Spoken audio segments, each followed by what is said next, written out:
30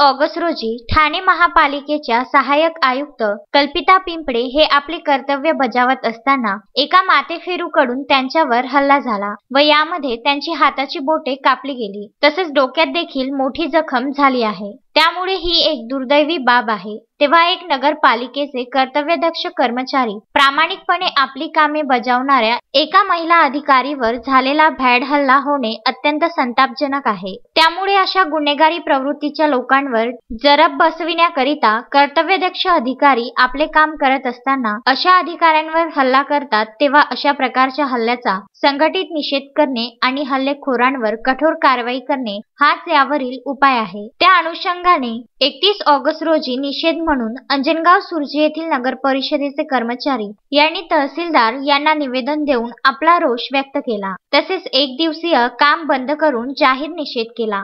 दिनांक 30/8/2021 रोजी ठाणे महानगरपालिकेच्या सहाय्यक आयुक्ता श्रीमती कल्पिता पिंपळे ह्या फेरीधारकांना त्यांचं अतिक्रमण काढण्यासाठी गेले असता तेथील फेरीधारक होते, त्यांनी त्यांच्यावर हमला केला आणि हमलाही विळ्यानुसार केला, विळा मारला त्यांच्या हातावर। त्याच्यामुळे त्यांची 3 बोटं तुटून गेली आहेत।